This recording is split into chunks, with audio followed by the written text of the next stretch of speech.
자, 최근 2000년 이후에 교회의 그런 현상들을 보면은 은사주의에 참 몰입되어져 있는 성도들을 참 많이 볼 수 있습니다. 물론 건전한 말씀으로 또 새롭게 되어진 이들도 많이 있습니다만 그와 더불어서 시대가 급변화되어지는 이 시대의 분위기에 따라서 성령의 그런 충만함과 더불어 또 은사에 그런 몰입하여서 신앙생활을 이어가는 그들로 인해서 교회는 몸살을 앓는 그 모습들을 가끔 보게 됩니다. 사실 교회사 전체를 보더라도 과도한 성령 은사를 특별히 추종하는 이들로 인해서 많은 어려움이 있었다는 것을 우리가 확인할 수 있지요. 특별히 이미 살펴보았듯이 고린도 우리 전서 말씀을 우리가 보았습니다. 그 고린도 교회의 문제가 과도한 은사주의로 인해서 나보다 너를 더 소중히 여기라는 예수님의 그 말씀에 더 온전히 순종하지 못하고 다른 사람보다 내가 더 낫다라는 그런 편견 속에서 업신여기고 깔보고 무시하는 그런 경향들이 고린도 교회 안에는 팽배했단 말입니다. 그래서 교회에 참 많은 혼란들이 있었다라는 것을 우리가 확인합니다. 오늘 우리는 사도행전 이 말씀을 통해서 우리 안에 있는 과도한 욕심과 우리 삶의 현세적인 것들을 어떻게 다 잠재우고 하나님 원하시는 그 뜻을 이룰 수 있는 성도로 설 수 있는가, 이 사실을 고민해 볼 것입니다.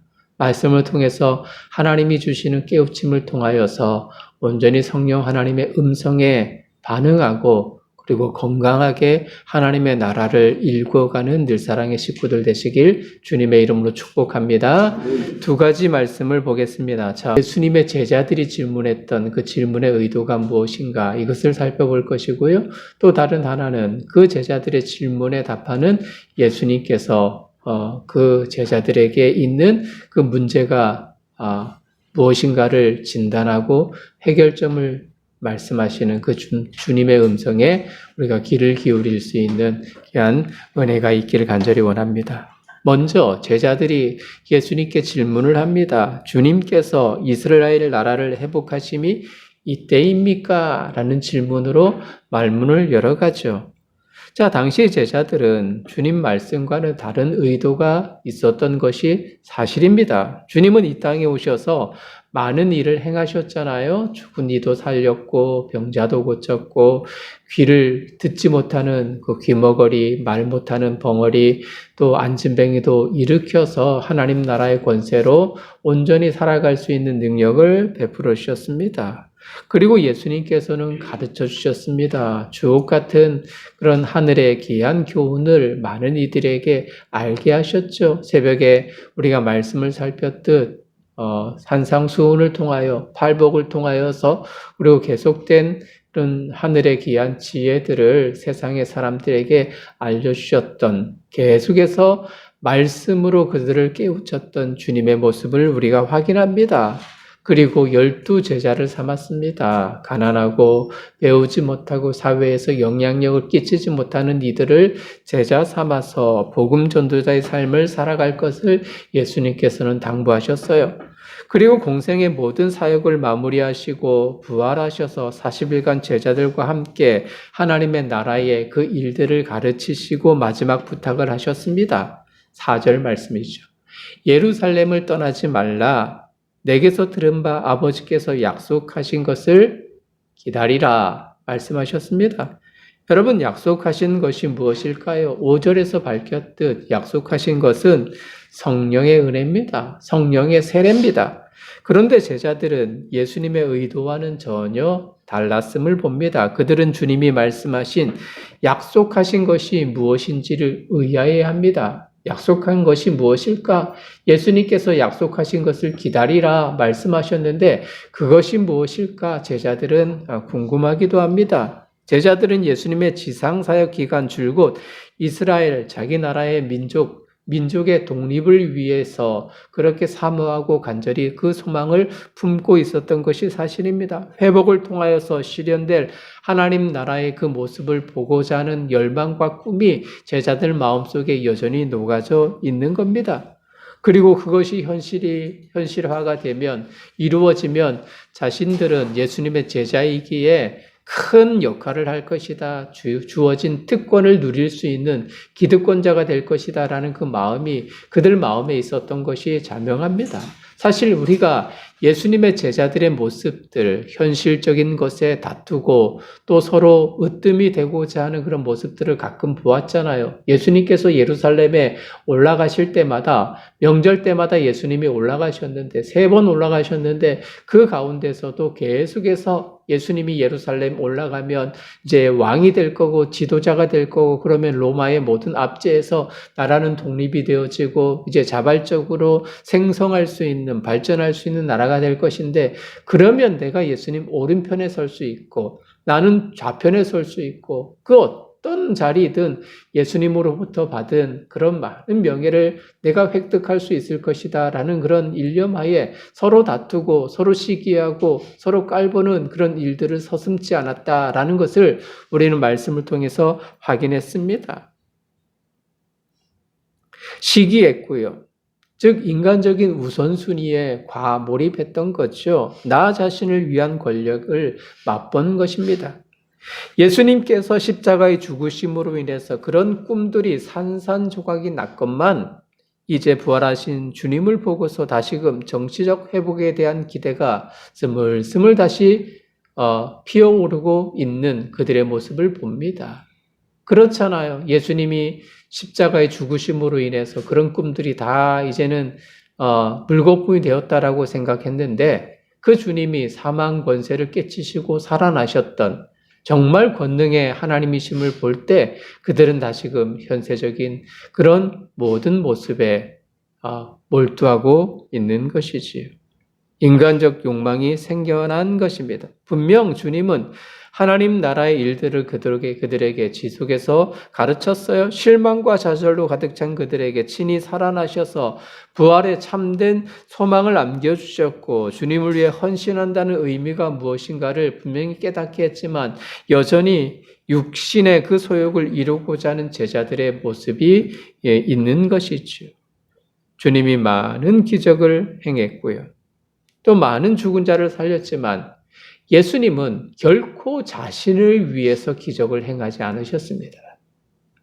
가난하고 또 억울하고 또 늘 피해 의식을 지닌 이들을 향한 예수님의 사랑의 발로였습니다만 예수님은 자신을 위해서 결코 능력을 행하지 않으셨습니다. 심지어는 당신이 십자가에 돌아가실 때도 기적을 행하지 않으셨습니다. 그런데도 제자들은 예수님께서 걸어가셨던 그 행보들을 깨닫지 못한 채 현실에만 안주되어져 있는 모습이지요.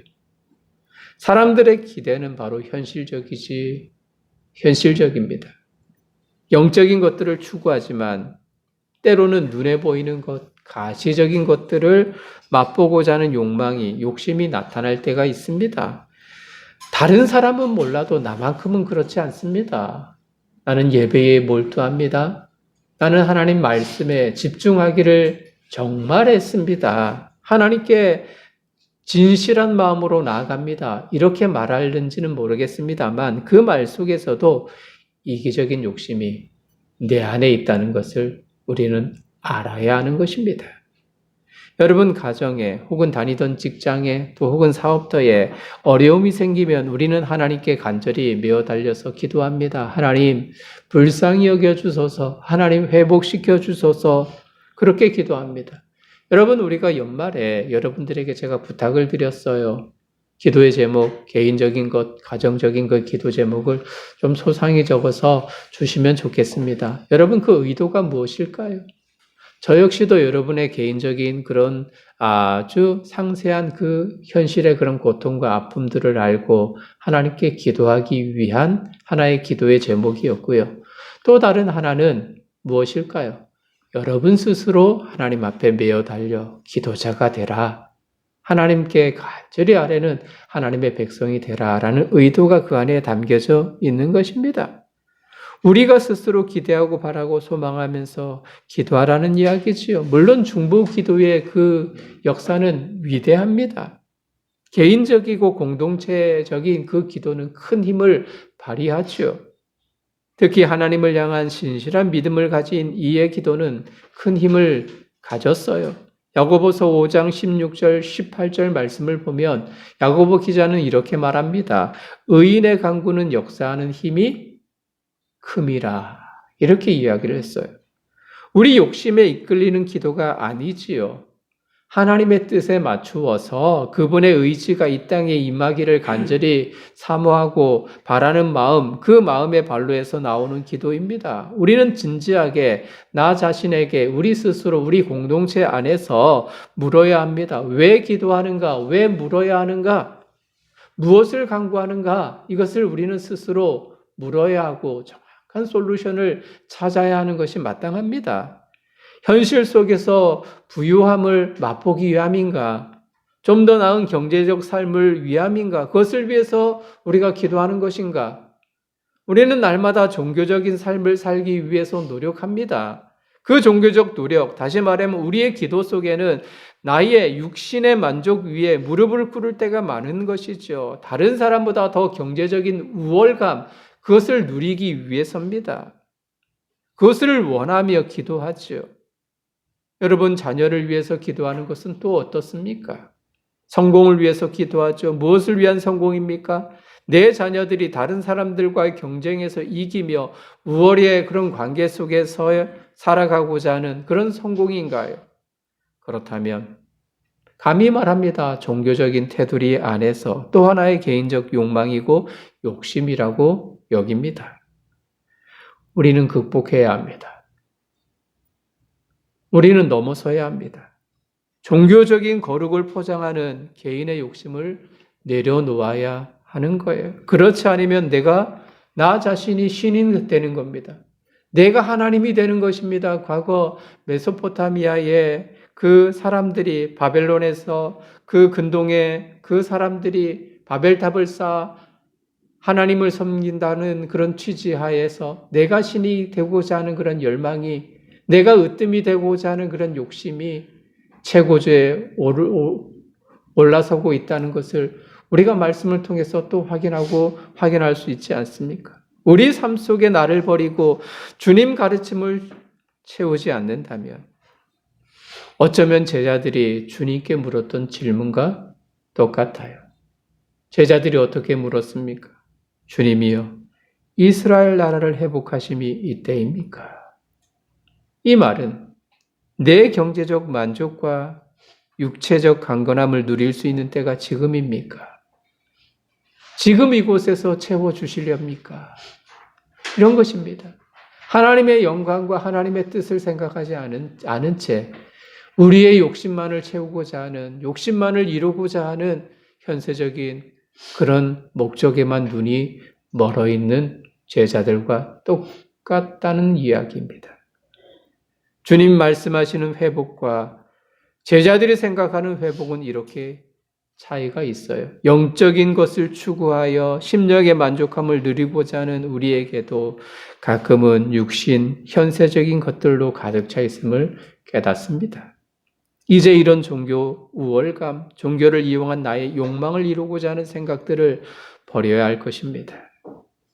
당시 제자들이 가지고 있었던 생각이 우리의 삶의 현장 속에 적용되어지는, 나타나는 그런 삶이 있지 않기를 간절히 원합니다. 그래서 우리는 기도할 때에 주님, 내 안에 내 중심에 그 사고를 다 내려놓기를 원합니다. 내가 추구하는 것 내려놓고 하나님이 내 안에 역사하셔서 하실 일들만 바라보고 그로 인해서 기쁨이 내 안에 충만케 하여 주옵소서. 이렇게 간구하는 것이 마땅한 기도가 되는 것입니다.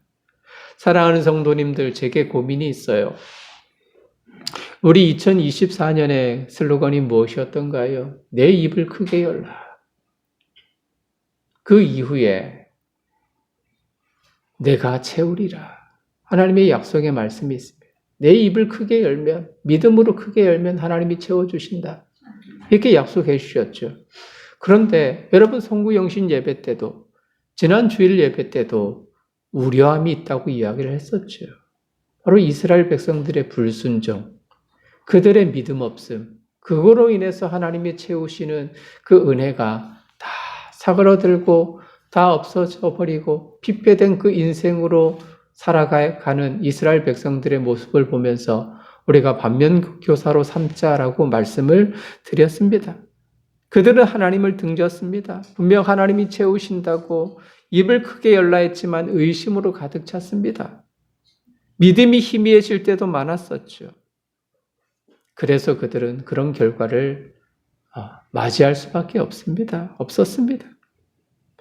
저는 그래요. 하나님께서 2023년 마무리되기 2달 전부터 기도했던 그 말씀들을 하나님께서 주셨고 또 2024년 목표로 이 말씀을 다 가지고 우리가 함께 기도하며 하나님 앞에 나아가는 목표로 삼았습니다만 제게 그런 마음이 있어요. 어떤 마음이요? 제게 그런 갈등이 있어요. 고민이 있어요. 하나님, 이게 내 욕심을 이루고자 하는 슬로건은 아니었습니까? 한 주간 기도하면서도 계속해서 생각나고 계속해서 내 마음속에 이렇게 폭풍처럼 메몰아치는 그 마음이 이게 내 욕심, 내 교회를 내세우고자 하는 욕심의 발로이지는 않았는가라는 그런 마음들이 계속해서 나타납니다. 물론 하나님이 부어주시는데 그것이 혹여나 교만으로 가득 차 넘치는 그런 걸림돌로 비춰지지는 않을까 하는 그런 우려 때문이지요. 내가 잘해서 현실적인 욕심으로 가득하지 않기를 원하는 마음이 내 안에 굴뚝 같습니다. 마치 제자들처럼 주님이여 이스라엘을 회복하심이 이때니까 지금 당장 이스라엘을 회복시켜 주셔서 당신이 왕이 되어 주시고 내가 그 자리를 대신하여서 차지하는 백성이 되어야 합니다. 라는 제자들의 그 의도가 담겨져 있는 질문이라는 이야기입니다. 우리는 이런 모든 질문을 뒤로 한 채 하나님이 원하시는 그 뜻만이 내 안에 넘치고 흘러넘쳐서 세상에 하나님의 그런 나라의 아름다움이 흘러가도록 기도하고 살아내는 하나님의 백성이 되어야 될 줄 믿습니다. 두 번째, 그러면 제자들의 질문에 예수님께서 답하시는 음성이 무엇이었을까요? 제자들의 그릇된 생각을 주님은 이제 바로 주셨습니다. 주님은 말씀하셨어요. 이스라엘의 진정한 회복의 때는 하나님의 일이기에 너희들의 알 바가 아니다.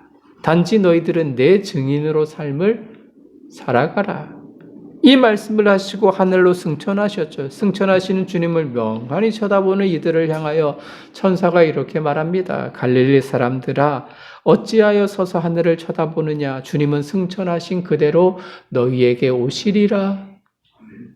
이 말은 떠나시는 주님에 대해서 슬픔 또 혹은 아픈 가슴을 가지지 말고 다시 이 땅에 오실 재림의 주님, 다시 오실 그 주님을 기대하고 열망하며 증인의 삶을 현실의 그런 삶 속에서 드러내는 그런 여정을 걸어가라 라는 주님의 음성인 겁니다.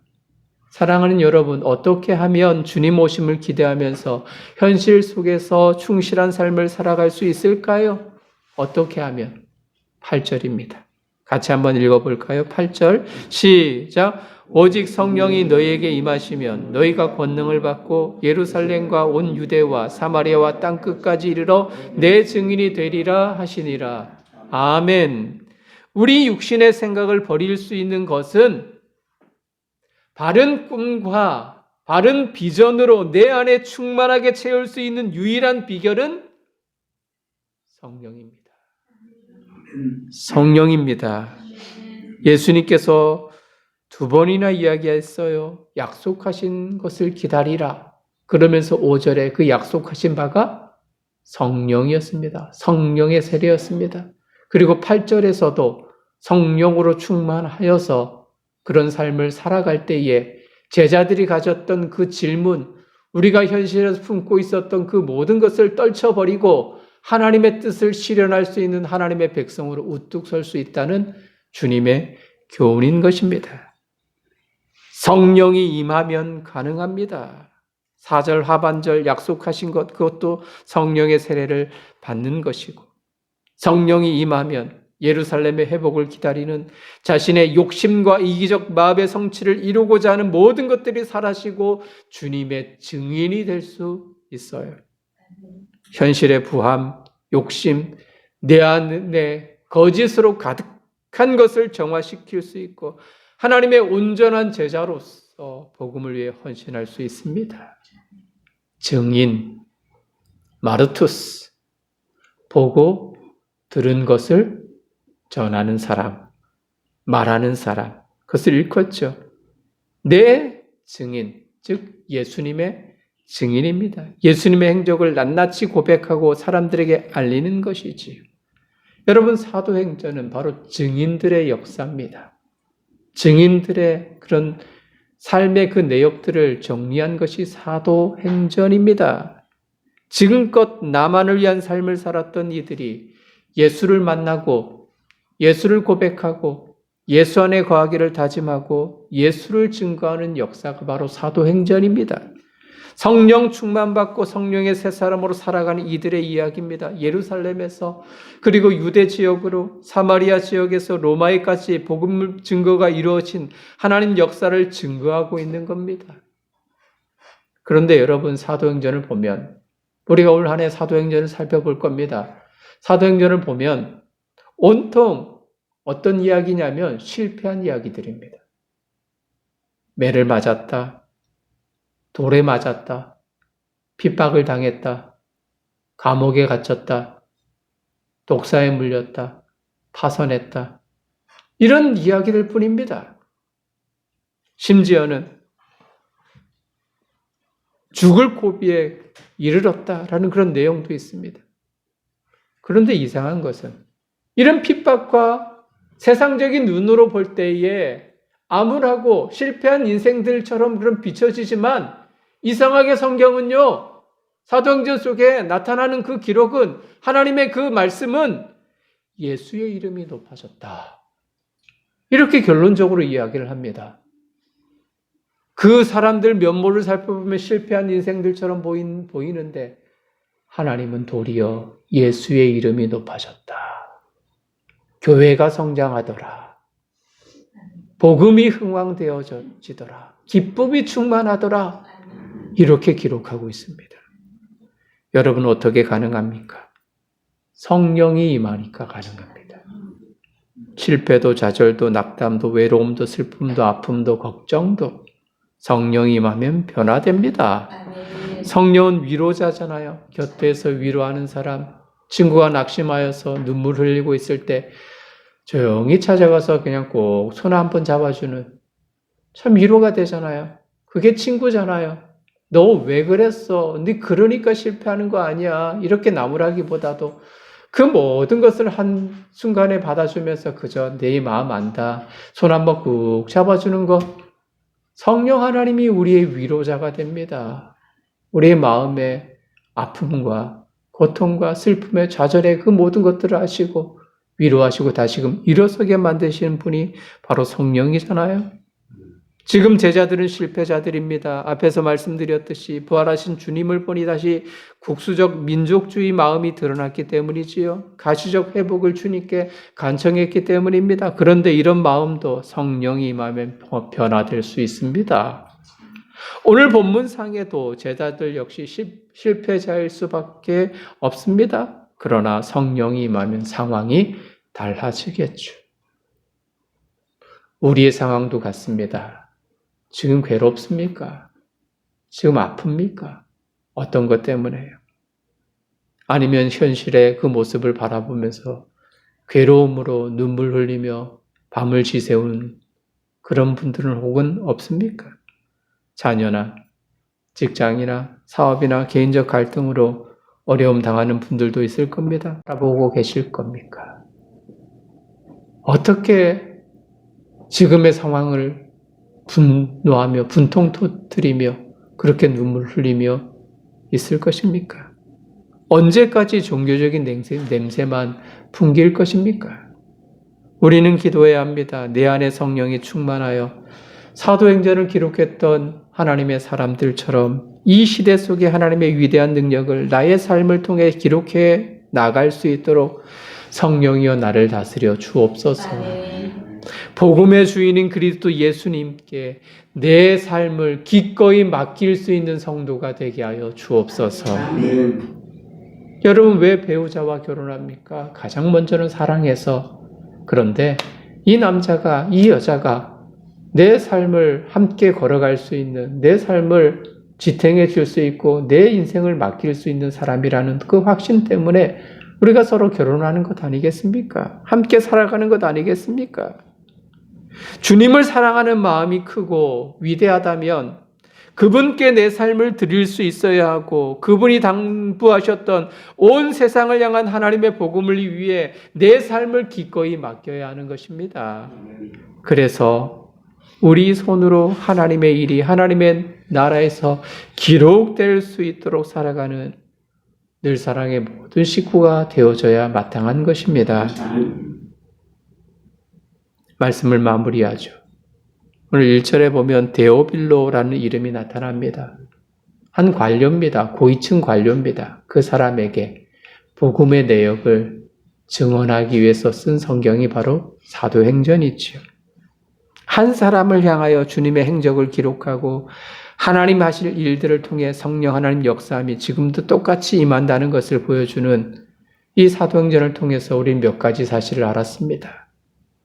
제자들처럼 종교적으로 거룩함 그리고 순결함을 강조하고 그렇게 추구하는 인생이지만 종교 속에 또 하나의 이기적 마음을 유지할 때가 있음을 우리는 깨달았습니다.